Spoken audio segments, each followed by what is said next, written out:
Dennis and I are not here to endorse the Oscars. We all know we're okay, thank you. The awards are just not a display of artistry, but basically the politics of the people who are involved. I mean, it's basically campaigning and people who can get around and state their case to their friends.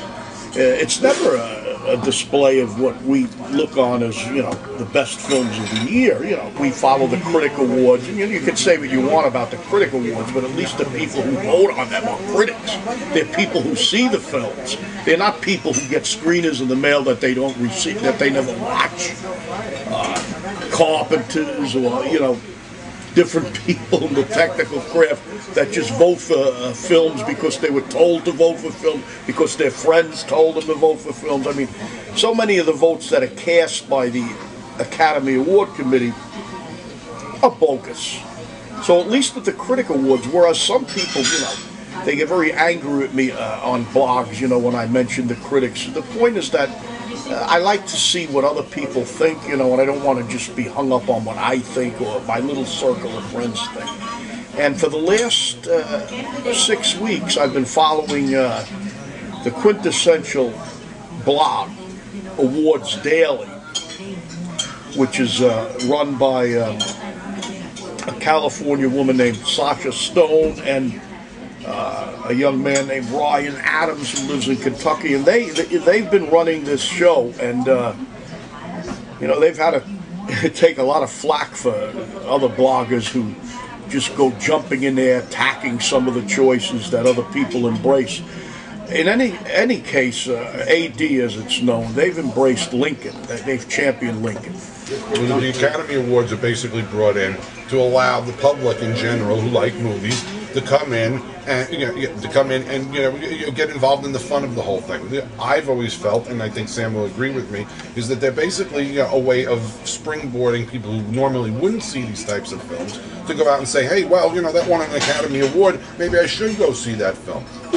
Does it mean anything in the end? No, ultimately it doesn't. You know, you'd have to be crazy to think it does. But I think all of us at some point should voice what we thought were the best films of the year. And, you know, looking at my list, it doesn't coincide with the Oscar nominations in a lot of ways, although it does with some. My top 10 of the year. Number 1, The Turin Horse, which is a Hungarian film by Bela Tar that came to theaters early in the year. Strictly art house. The Life of Pi, which is up for the Best Picture, is my number 2. Les Miserables, which is up for Best Picture, is my number 3. A Norwegian film, art house film called Oslo, August 31st, is my number 4. The controversial Zero Dark 30 is my number 5. Lincoln, which is up for Best Picture along with Zero Dark 30, was my number 6. The Impossible, number 7. The Perks of Being a Wallflower, number 8. A Canadian film about an inspiring school teacher, Monsieur Lazare, number 9, and then my number 10 tie was between Django Unchained, which is up for Best Picture, and a British film called The Deep Blue Sea by Terence Davies. 10, Looper. 9, Frankenweenie. 8, Perks of Being a Wallflower. 7, The Hobbit, An Unexpected Journey. 6, Lincoln. 5, Django Unchained. 4, Argo. 3, Les Miserables. 2, Impossible. And 1, a tie of Life of Pi and Zero Dark 30. So his number 1 was a tie, Life of Pi and Zero Dark 30, and so basically he had 11 films in his top 10. He cheated just like I did. I had 11 too, but my tie was for number 10. The apple didn't fall far. All right, and then my list is all over the map. I had to rejuggle this fucking thing 1,000 times already. There were a couple of pictures that almost made it. You know, I mean, certainly the sessions with that terrific performance by John Hawkes, who I was mollified didn't get the nomination. I couldn't understand it. And Killing Them Softly by the same director that did the assassination of Jesse James, Andrew Dominic. I thought that was a worthy film, but it just didn't fall into it. Of course, I have this definition of what I feel entertainment is all about, you know, and I like getting a couple of the entertaining ones in there. Number 10, ultimately, I went with Lincoln because I think that, you know, you really can't get around it. It's an impeccably well-made film. 9, and I'm gonna get slapped on the knuckles for this one, but I couldn't get around it. I thought Pixar had another home run out of the park with Brave. 8 to me was the single most entertaining film of the year. It was Skyfall. Best James Bond movie since Goldfinger. Number 7 was The Life of Pi by Ang Lee, which I thought was almost a spiritual epiphany. Django Unchained, the funniest movie of the year. I mean, you couldn't help but fall apart with that one. And I really liked what Tarantino was doing about paralleling the actuality of the horror of that Holocaust, you know, and bringing you into it with the different filmic styles. Number 5 was Amour, and any other year would probably been my number 1 film of the year. Number 4 was Les Miserables, you know, perfect adaptation to the screen of that Screen musical, and you were sitting right next to me. I mean, I was literally weeping by the time the movie was over. Zero Dark 30, toughest film to get around this year. The brilliance of the movie is just too overpowering. The number 2 and the number 1 are the big surprises. I was originally going to go with this one at number 1 because the picture just spoke to me. Anybody who's ever been in high school has gone through this kind of thing. But where The Perks of Being a Wallflower stepped ahead of all the other, you know, teenage high school angst movies is that it was more about the actual students and the people that were going to that school, what their perspective of school was, rather than just a soft glaze that you see in like the John Hughes movies. And number 1, and again I'm going to get a lot of backlash on this one. I saw it 2 nights ago. And I was just absolutely overpowered by The Master by Paul Thomas Anderson. I couldn't agree more with some of the guys on the block with that one. You know, whether or not, you know, anybody takes the Oscars even this much seriously, the point is that it's always fun to figure out what they're going to do. And as of late, it appears that the race has shifted. It's turned on its axis. It was going to go one way, and apparently it's looking like it's going to go another way. When the nominations were announced, Lincoln with 12 nominations and The Life of Pi with 11. Was seen, as the odds-on favorites, and Lincoln even more so because most of its 12 nominations were in the major categories. Life of Pi, did get a Best Picture and a Best Director, but no actors and mostly technical nominations. Whereas Lincoln did get the screenplay nod. It got Best Actor nod, Best Supporting Actor, and Supporting Actress. So pretty much everything. Pretty much everything. Actually, the only film that got all the acting nominations is Silver Linings Playbook, which seemed to be on a roll for a little while, but it looks now that the race is shifting one way. So Silver Linings Playbook was seen by some people as no pun intended, a major player in this race. But now it seems to have come down to 2 films for the top prize.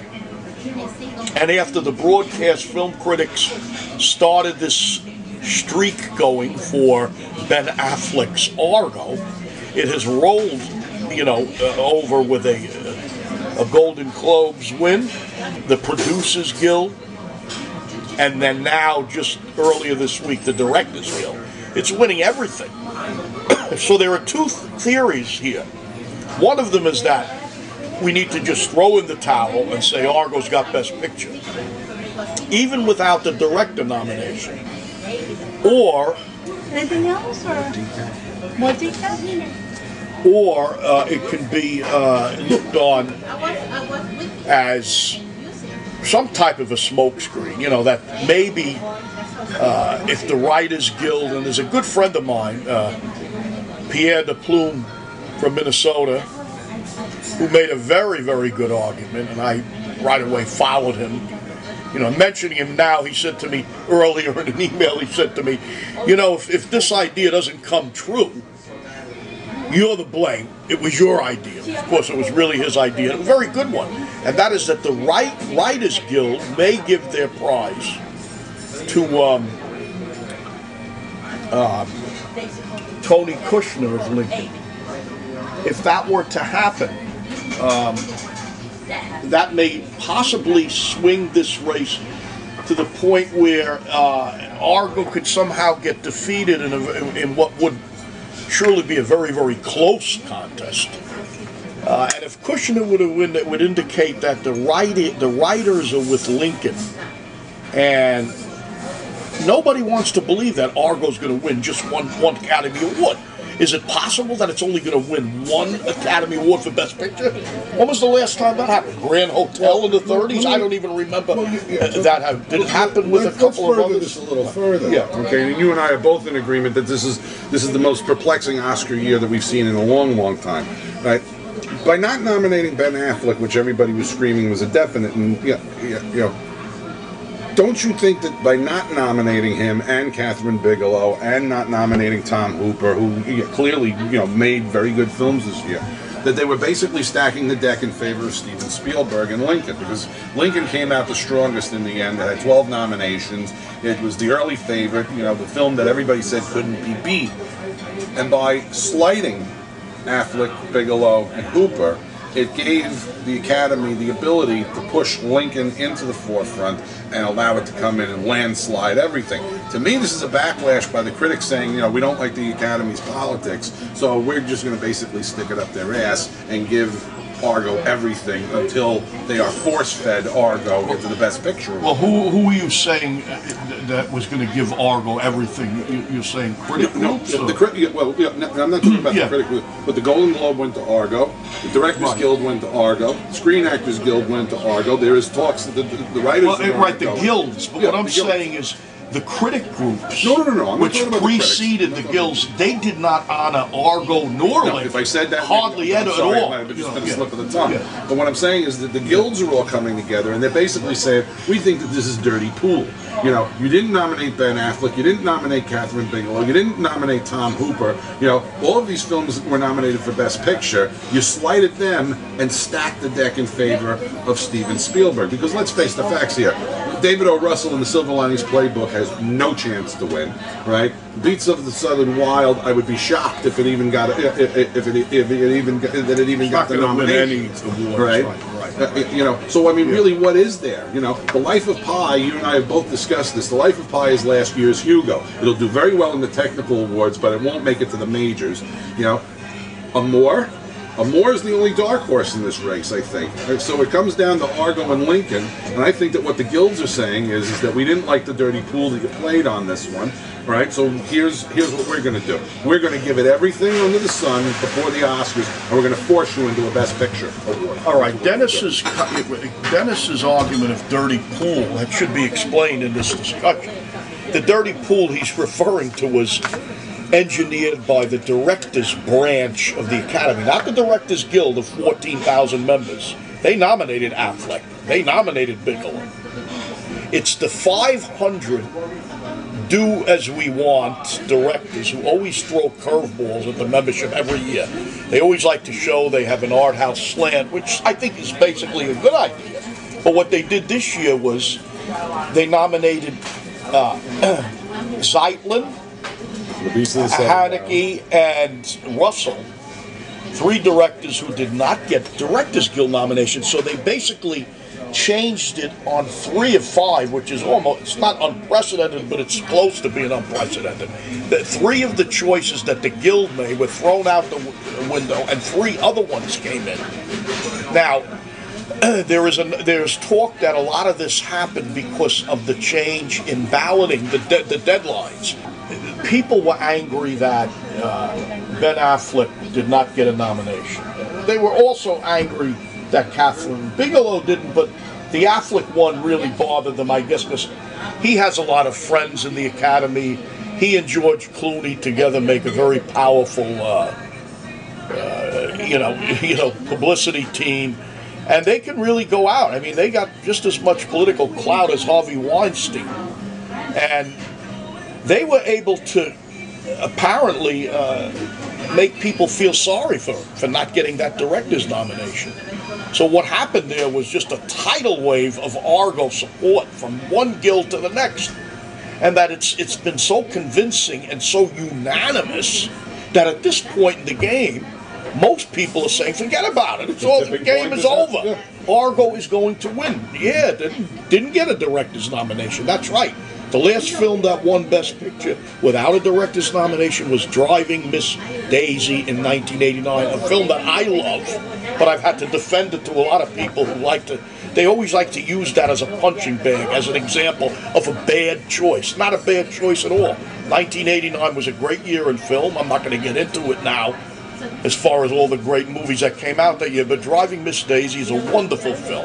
If the scenario is going to play out that Argo wins, well, then obviously it is going to happen. Who would win Best Director? I'll let Dennis discuss who he thinks is going to take the award. Let me just further something that you made a good point on. You talked about the 1989 Academy Awards with Driving Miss Daisy winning it without the director's nomination, but there was something going on there that a lot of people don't talk about, and that was because the two films that were running neck and neck for Best Picture were about the American experience, but one had a positive light on the American experience, and the other one had a negative one, and that would have been Oliver Stone's Born on the 4th of July. And as we all know, the Academy will always go with the film that has the positive light. Now here we have a different scenario, right? We have two films that do shine a very positive light on the American experience. Argo's about, getting our guys out of the Iran hostage crisis, and doing it quite ingeniously to get them out of there. And the other one is about the 16th president and what he had to go through to get the 13th Amendment passed. Bigelow's nomination, however, and I think we'll both agree on this one, the Zero Dark 30 was a backlash simply because of the negative spotlight it put on the American experience. So that's why she gets put out. The director this year, I think it's pretty clear. I mean, the Academy stacked it for one director and one director only. And unless they go with the dark horse, which would be Michael Haneke for Amour, who is the only other director that can win this prize, it's going to be the third time Steven Spielberg walks up and takes this prize. And that's a conventional thought that Spielberg's Lincoln would be behind Argo, but there are people in the Academy who believe. No, we're talking about director. Yeah, I know. Yeah. I'm getting into that. They don't believe Spielberg's going to win. There are people who feel that he's got enemies or people that just envy of his success, and they've never. You've seen. What happened with The Color Purple. You've seen Empire of the Sun. You saw the split on when Saving Private Ryan, best director for Spielberg. The film went to Shakespeare in Love. So there's not a lot of love for him on a personal level, and there are people now who are saying, the Argo people are saying, he's not going to win Best Director. It's going to either be Ang Lee or Michael Haneke. They're saying Spielberg's out of the running. Now, the only way Spielberg wins, according to these people, and to a certain degree I could agree with them to a point, is that if Lincoln were to win, then obviously Spielberg's the winner. Now, the question is, could it be Argo and Spielberg? It can, but there seems to be a growing well of support for Michael Haneke now. This is the talk. And then Ang Lee is beloved in the Academy, and Life of Pi is not going to go away empty-handed. We know it's going to win cinematography and it's going to win musical score in all probability, and it may visual effects, but can it win director as well? Well, my theory on that film, and I said it before, that's Hugo from last year. This is a film that took 11 nominations, right, just like Hugo did, was considered one of the heavy front runners for Best Picture, and then it walked away with some technical awards, and that was the end of that. I think that's what you're going to see happening with Life of Pi this year. It's going to take a lot of the technical prizes, and Ang Lee should just be happy for that win, for Brokeback Mountain all those years ago. Spielberg and Affleck, to me that sounds like the most probable, the probable outcome. I don't see David O. Russell taking the director prize. I don't see what's her name from Beasts of the Southern Wild. If there's a dark horse in this race, it's Haneke. But is Haneke strong enough to get in there? I would love nothing more than to see Haneke take director and picture. Because ultimately, in the end, the two films that are going up in the heat for Best Picture, I just don't think are worthy of Best Picture. Right. Now, Lincoln's a better film than Argo, and Argo, let's face the facts. I mean, you saw it, I saw it. It's a good movie, but the film got great reviews simply because it came out at a time of year where there was nothing but shit in the movie theater. I like the movie a little bit more than you do. I think it deserved its strong reviews. It almost made my top 10. If I was in a different mood today and made my list, it maybe would have made my top 10. It's a strong film. It's a complex film. It's intelligently written, and it's an emotional film. It connects on a lot of levels. I do think it's a very good movie. Is it the best film of the year? Obviously, I don't believe that it is myself. But I will say this: the other obstacle that Argo has, and it's not just missing the director nomination. The other obstacle is that it got 7 nominations in total, whereas Lincoln, the perceived frontrunner from the start, got 12 nominations. It is not often that the Academy honors their Best Picture with a film that got 7 nominations versus another one that got 12. Yeah, again, we're bringing back The Color Purple and other instances where this did happen, but it's very, very rare. I think Dennis and I agree that Daniel Day-Lewis's performance in Lincoln will win him his 3rd Oscar, and that Anne Hathaway will win Going Away, Best Supporting Actress for Les Miserables. Well, I think those two are pretty much done. I think right down the line we got 3. Particularly in the acting categories, I think we got pretty much 3 landslides. I mean, it only seems to be one category where you and I are like up in the air on it. Well, I don't think actress is done yet, even though I think you're going to say one is a winner. I think actress is still in play here. Actor is not in play, and supporting actress is not in play. Now, those are spoken. Yeah. Well, let's get right down to it. So let's look at Best Actor. Yeah, you had 5 interesting performances this year. 3 I thought were better than the other 2, obviously. I mean, Hugh Jackman absolutely deserved that nomination for Les Miserables. I mean, he gave a tremendous performance. I'm a big fan of that performance, of course. It was heart-rending, beautifully modulated, his singing ability, he proved that he's a terrific song and dance man. The other guy, the dark horse this year, and I don't think he should be, is Joaquin Phoenix for The Master, who gave an electrifying performance as this kind of, whack job in the Paul Thomas Anderson film. But who ultimately is going to win? He was predicted from the word go. And come on, let's face it. You're talking about the Titan English-speaking actor out there right now. You can't beat Daniel Day-Lewis. They should all just stay home and not even bother with the tuxedo rentals, if you ask me. Well, Day-Lewis is almost certainly the winner. Is certainly the winner. He's won everything else. He's won, 99% of the critic groups. He's won all the guilds. It's really been a clean sweep for him, and there's no question he's going to win. As I said, Anne Hathaway is the winner in the supporting actress, no despite getting a little heat from Sally Field and Amy Adams. It's almost a foregone conclusion. The other 2 categories, I think Dennis believes that the Babe will win, Jennifer Lawrence for Silver Linings Playbook.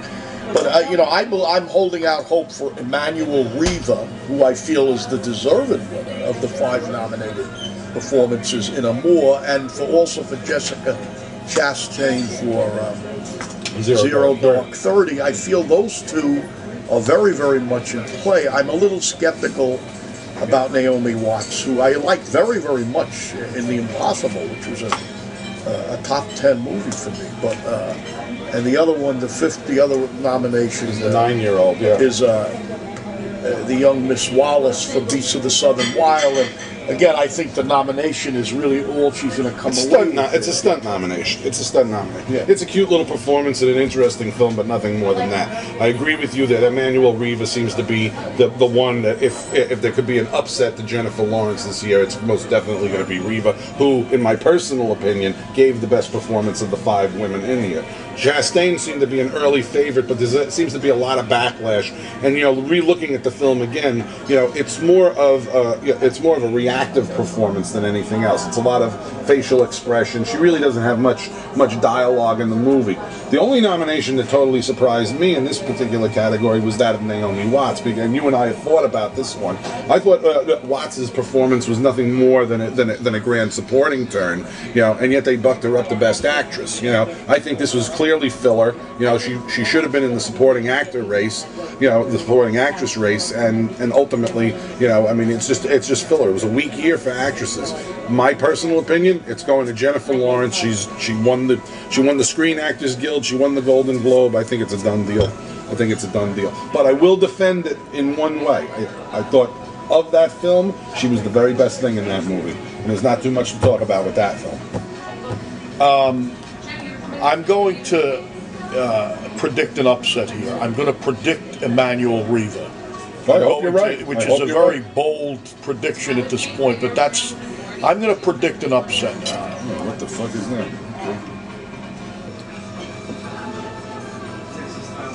Daniel Day-Lewis is the juggernaut. He's unstoppable. He's going in. We both agreed that it's between Lawrence and Riva on actress, and we're praying that Riva comes in and steals it.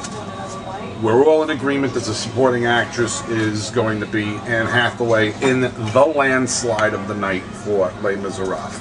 Okay, but the category we got the big problem with is supporting actor. Well, the supporting actor really comes down to a situation. I still believe that there's only one of the five that can't win, but other people would argue if Argo is, does pretty well, that it can't just win Best Picture. It's got to win a couple of other awards. And there are some people, not too many, that believe that Alan Arkin could possibly win. I don't believe that Arkin can win. He won recently for Little Miss Sunshine, and it's true all five of them have won previously. That's the oddity of this category. But I feel that the race is between Tommy Lee Jones for Lincoln, Christoph Waltz for Django Unchained, Philip Seymour Hoffman for The Master, and who was the one I'm missing? Robert De Niro for Silver Linings Playbook. De Niro's been campaigning a lot lately. Say he's all over the place. And of course he has Harvey Weinstein. He has the strength of a film that managed to corral 4 acting nominations. And there are more than a good number of people who believe De Niro will triumph. The argument against him is he's had a lot of mediocre performances late in his career. He's also won it twice. Yeah, and he's won it twice. He's won it twice, and he has also not picked up any of the critics' prizes. No, that's true. The critic prizes have been all over the map. I would actually say the person who's probably won, the supporting actor who's won the majority of the critic prize, I believe, would be Philip Seymour Hoffman for The Master. I think.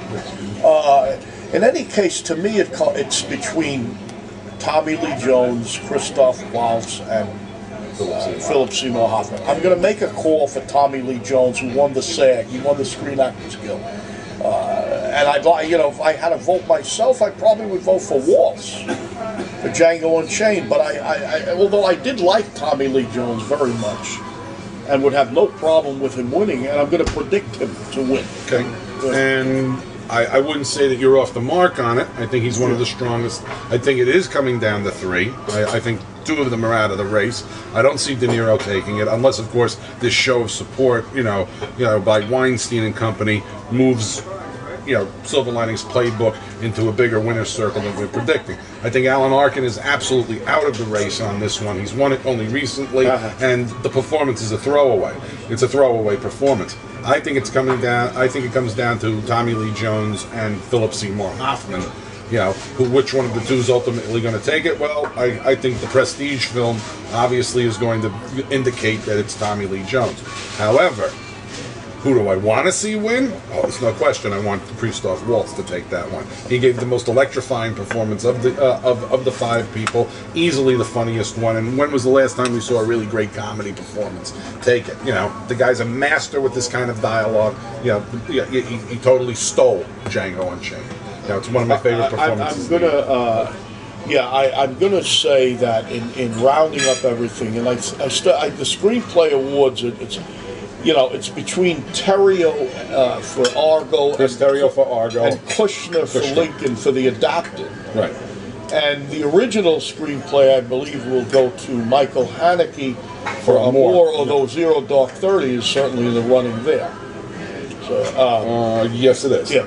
So here's what do you say on a screenplay? The screenplay, well, you know, unless they go totally off the wall and give it to Wes Anderson for Moonrise Kingdom, an original screenplay this year, I think it's going to go to Haneke. You know, I don't think Haneke has the legs to take director of picture, so I think this is going to be their way of awarding it. You know, and hopefully Emmanuel Riva will join him, you know, in the Best Actress category. As far as the adapted screenplay, this is the toughest. This is the toughest one of all, simply because, as we know, the screenplay awards technically tell us what the Academy's favorite films are this year. Comes down between Argo and Lincoln. I'd like to think that a Pulitzer Prize-winning screenwriter by the name of Tony Kushner has more legs than a nobody for Argo. Absolutely. That's the way I look at it. You know, which film do I think is better written? Well, Argo's nifty. There's a lot of interesting devices in the plot and the dialogue. But come on, you know, you're recreating the dialogue of the 16th president, arguably the greatest president in in American history over here. I think it should go to Tony Kushner. I'd like Kushner to win. I had predicted him up until the last week. In rounding everything up, we'll make our final prediction. These are the major category predictions again that I'm going to choose, and then we'll go to Dennis and Sam. Okay, so why don't we both? We'll do it back and forth. All right, original screenplay. What are you going with? I'm going to say Michael Haneke for Amour. Okay. I'm just going to agree with you on that. I think Haneke also. Adapted screenplay. Who are you gonna predict? Adapted screenplay, as I say, up until recently, I was going to say Tony Kushner, who I feel deserves to win, but I'm going to figure that if Argo's going to win now, it has to win adapted screenplay. So I'm going to make a call here for Chris Terrio. You're going to make a call for Chris Terrio. Yes. Interesting. I'm going to say that the background on Kushner and the scope of the film is too much to go with. I'm going to predict it's Tony Kushner. I hope you're right. And I hope I'm right too on that one. You know, because I can easily understand your argument on that one. Okay. Okay. Director of the year. Who's it going to be? It's obvious that it can go to three people: to Steven Spielberg, Ang Lee, or Michael Haneke. We've talked about this before. I'm going to make my call now. I'm going to call Michael Haneke for Amour. I really hope you're right on that. I really hope you're right. I would like nothing better than to see him win it. However, I think it's cut and dry which two films are coming in heavy at the end of the year, and I'm going to predict reluctantly that Spielberg is going to take the prize on Lincoln. Okay, so we got those. Supporting actress. I think we can both agree it's Anne Hathaway. Oh, it's Anne Hathaway in a landslide. Yeah. All right. I mean, if this was 6 months ago, you and I would be talking about Sally Field or Amy Adams. Yeah. But no more. No more. No more. I mean, and also, by the way, just one little point. That performance was the only performance this year, and you'll agree with me on this one, where I was actually sitting in the theater seeing Les Miserables with a full audience, and I could literally hear audible weeping coming out of 90% of the audience as they were watching her big musical. I've restrained myself in this discussion on Les Mis. I've kept quiet. I think I made my position clear on my writings on the different blogs. I took my lumps at awards daily. Why? It's a great because movie. There's a lot of haters at that site, and they go in there like wolves to go after people when they like movies. Why? Well, because they got to be contrarian, or they just go there with anger. Yeah, see, I'm going to make a statement. I go there to defend films. I'm going to make a statement, and I hope everybody hears me when I say this. Does everybody have against being emotional in a movie house? You know, that ultimately was the ultimate goal when movies were first created back at the turn of the century. These people, the ones who hate Les Miserables, most of them are young bloggers between the ages of teenage up into their early 30s. They don't appreciate opera to begin with. They're not really veteran, Broadway show veterans. They don't like musicals. They usually dump on musicals, and especially operatic musicals. Opera's like the greatest art form, but they have no appreciation for it at all. It's boggled my mind. Remember, in Les Miserables, it's sung completely. Yeah, I know. I sat right next to you when we saw it. Yeah. So they don't like Les Miserables for a I don't get it. reasons. Yeah, But I think it has something to do with that they're afraid to be in touch with their emotions.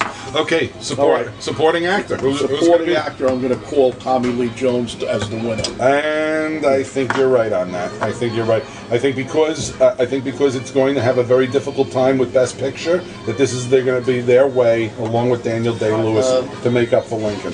All right, hold on. Sammy wants to say something. I think if there's a problem for Christoph Waltz and Robert De Niro, since they're both being backed by Harvey Weinstein, that they're going to cancel each other out. Oh, good point. Actually, he's got a pretty good argument. I would think that Weinstein by now has probably swung.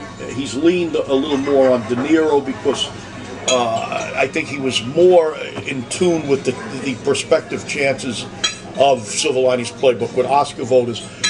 But Sammy makes a good point because Waltz did win the Golden Globe and he's very much in the running.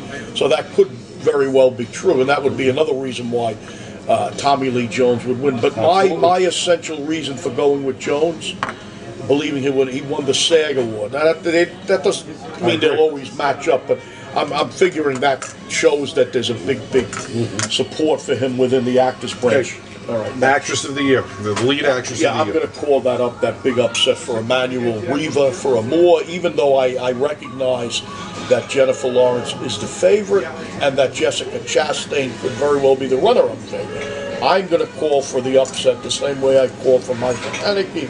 I'm going to say that it goes to Emmanuel Riva. Okay. I'd like to think that. I really would, and I'm praying that happens, but I don't see how the Silver Linings Playbook can come in so strong with nominations and come away with nothing in the end. She was the heavy favorite to win from the word go. She took the Golden Globe. She took the SAG Award. I think it's a done deal. It's going to Jennifer Lawrence. I'll cross my fingers on Emmanuel Riva. You're in tune with most of the predictors on that. The best pick for actor of the year. Best actor. We're both in agreement that Day-Lewis is gliding in. I love the performance that Hugh Jackman given Les Miserables. There's this part of me that would actually like to see an upset because Daniel Day-Lewis has been honored through his whole career. He's won 2 Oscars, and this would be a third, and he's won numerous other citations and critic awards. And Jackman was that good, as Jean Valjean. It was a great singing performance. However, we do agree that Day-Lewis is an overwhelming favorite, and I will not be calling any upsets in that race. Okay? I think that it's one of the Titanic performances of the year. I don't think he's so far ahead of the game that you can count Hugh Jackman or Joaquin Phoenix or any of the other guys out of the race. However, I think that the Academy seems to think that this is the best one of the year. It is the Titanic performance of the year, along with Phoenix's. Phoenix is out of play because it's just too disturbing. They're going to go with something very positive. Also, too, you saw the Screen Actors Guild the other night. They're in awe of Daniel Day-Lewis. The man can do no wrong, basically. It's his third win. He's now the granddaddy of all time. 3 best lead actors. He'll win his third one. You just watch though the jaw falling when they yell his name out. They're just enamored of the man. Is this his best performance? No, it's not Daniel Plainview great from There Will Be Blood, but it's a damn. Well, I would argue that it could be his greatest performance. I would argue. I mean, I understand what you're saying, but I would argue it. All right, Best Picture. All right, let me just make sure I hold my nose while I predict Argo for Best Picture. I have to hold my nose. I don't hate the film. I like the film. I've defended the film. In fact, I like it more than a lot of my other fellow bloggers. Certainly, I like it more than just about everybody else at Wonders in the Dark, my blog site. But I still had to hold my nose to predict it because I really didn't think it would come down to that. I think I'm caving in what seems to be the consensus. I don't want to see it win. I would rather see Les Miserables, Life of Pi, or Lincoln. Lincoln, the more realistic one, because it was the original favorite. And I still believe Lincoln could still surprise that night. But notice I say surprise. A film that got 12 nominations, that was the heavy favorite, now it's an underdog, you know. You know, that's a telling sign of what has happened, you know, with all these guild races and so on, with the momentum. So I'm going to predict Argo, and I'm going to hope that my prediction is wrong. I'm going to hold my nose as well, you know, but unlike you, I don't even think the film should have been nominated for Best Picture. You know, I liked the film. I thought it was interesting, but nothing more than that. It was an interesting summer entertainment, nothing more. Which film do I want to see win of the bunch? Well, it's hard for me to say. I mean, I loved Les Miserables, I loved Zero Dark 30, but in the end, my real favorites didn't even make the cut. So in the end, I hold my nose, say it's going to be Argo, and pray it's any of the other films that are nominated. All right, Sammy. Who's going to get? Sammy's going to tell you who he thinks is going to win. I really hope, I think, Life of Pi is going to win. Oh, it would be a great choice, Sammy. I think you're right. I really like Zero Dark 30, but I think people would think Life of Pi would win because it's like a whole different thing about all the other movies. They're at least similar. And of course, the most important category of the night: who's going to win the best song? Well, you know, this category. The Adele song "Skyfall" won the Golden Globe. That seems to be the favorite, but I would love to see Pi's Lullaby win. And even though I originally didn't like Suddenly as much as I thought I was going to like it, it has grown on me. Of course, I love every other aria song in Les Miserables, but this suddenly was done late in the career of Schoenberg and Bugwil. And the animated feature? Animated feature's got to be Frank and Weenie. It's the best one of the five. Really? You thought so? Yeah, you thought it was Brave, right? I thought it was Brave, yeah, myself. I thought it was Brave. And are we also in agreement that Amour is the foreign film of the year? Yes. Yes. I totally agree. It's the same as last year where you had the separation. Even though in recent years the Academy throws curveballs with their foreign film winners. They look for the feel-good movies. But Amour has too much going for it, though. It would be bizarre. It would be beyond bizarre if it was, and it would make the Academy look bad if they were to overlook the fact that it got all these nominations in other categories. So Amour is a definite winner. And I don't want to say too much about the technical. I do feel that Michael Danner's score will win for Life of Pi, and Claudia Miranda's beautiful cinematography for that same film will win in that race. Oh, yeah, I totally agree with you. The film editing obviously usually goes to the winner of film. So the word is that Argo's film editing will win, although the winner should be Zero Dark 30. Yeah, but you know what? But the same man edited both films, William Goldman. Well, yeah, but okay, so they win no matter what. But if you also remember, too, lately, though, the Academy has been splitting them up. You know, I mean, last year they went with the artist for Best Picture, and they went with the girl for the Dragon Tattoo. Yeah, but the artist had other categories. Okay. Where the point is that Argo, nobody knows if it's going to win anything other than film. You know, I mean, they're figuring editing and screenplay. That if it wins film, it's going to edit. It's not realistic to expect Alan Arkin to win or the musical I don't score. Even think he had a shot. By the score, some are saying John Williams. There's even a few saying Alexander Desplat for Argo, which I don't think is going to happen. To be honest with you, in that particular category, aside from Michael Danner, I'd love to see Thomas Newman take it for Skyfall. You know, which was to me the most entertaining and the most fun that I had in the film all year. You know.